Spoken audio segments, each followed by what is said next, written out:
Hi France, welcome to topics. பார்க்க போனால் நம்ம தனுஷ் அண்ணாவோட 2025 ஒரு ஃபேமஸான ஒரு படம் வந்து கிளாஷ் ஆக போகுது. ஸோ அது என்னடா படம்னு பார்த்தீங்கன்னா, நம்ம தனுஷ் அண்ணாவோட நீ கூட திரைப்படம் February 7 வந்து ரிலீஸ் ஆகுது DD3.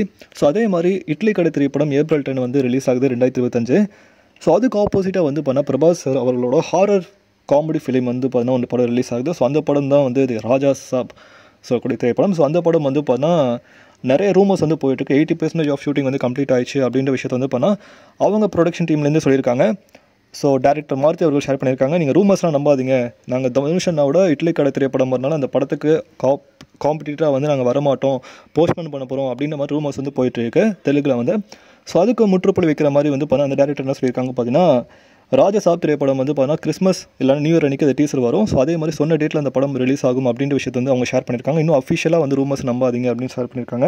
ஸோ இது தொடர்ந்து வந்து பார்த்தீங்கன்னா நம்ம அந்த ராஜா சாப் சொல்லக்கூடிய திரைப்படத்துக்கு ஆப்போசிட்டாக வந்து பார்த்தீங்கன்னா ஏப்ரல் மாதத்தில் வந்து பார்த்தீங்கன்னா கதனார் சொல்லிட்டு ஒரு த வைல்ட் சாசரர் சொல்லிட்டு ஒரு மலையாளம் படம் வருது. ஸோ அந்த படம் வந்து பார்த்தீங்கன்னா பிரபுதேவா சொல்லிட்டு ஒரு ஃபேமஸான ஆக்டர்ஸ்லாம் இருக்காங்க, அனுஷ்கா ஷெட்டி மேம்லாம் இருக்காங்க. ஸோ அவங்களுக்கு ரெஸ்பெக்ட் பண்ணுற விதமாக வந்து பார்த்தீங்கன்னா அந்த படம் வந்து போஸ்ட்பாண்ட் ஆக போகுது அப்படின்ற மாதிரி சொல்லிட்டு இருக்காங்க. ஸோ இட்லி கடை திரைப்படம் ரிலீஸ் ஆகும்போது பயங்கரமான ஒரு காம்படிஷன் இருக்குது. தனுஷ் அண்ணா படத்துக்கு கிளாஷ் வந்து பார்த்தா எல்லா சைடும் வரதுக்கான வாய்ப்பு இருக்குது. ஸோ சண்டை செய்வோம் அப்படின்ற மாதிரி நம்ம தனுஷ் அண்ணா ரசிகர்லாம் இருக்கும். ஸோ யார் படம் வந்தாலும் நம்ம தனுஷ் அண்ணா படம் கன்ஃபார்ம் வரட்டும். குபேராவோட ஃபைனல் பேட்ச் ஒர்க் வந்து பார்த்தா அன்னபூர்ணா ஸ்டுடியோவில் வந்து நடந்துகிட்ருக்கு. ஸோ குபேர திரைப்படம் வரும், நம்ம அதுவும் காத்துட்ருப்போம். அவங்க என்ன பண்ணிட்டுருக்காங்கன்னு தெரில. டிசம்பர் மத்தே முடிய போகுது, என்ன பண்ணிட்டுருக்காங்க பார்ப்போம். இதை பற்றி உங்களுக்கு தந்துக்கிற கமெண்ட் பண்ணி மேலே ஷேர் லைக் பண்ணுங்கள், ஷேர் பண்ணுங்கள், சப்ஸ்கிரைப் பண்ணுங்கள், மறக்காம பெல் ஐகான் கிளிக் பண்ணுங்கள். மகிழ்ச்சி.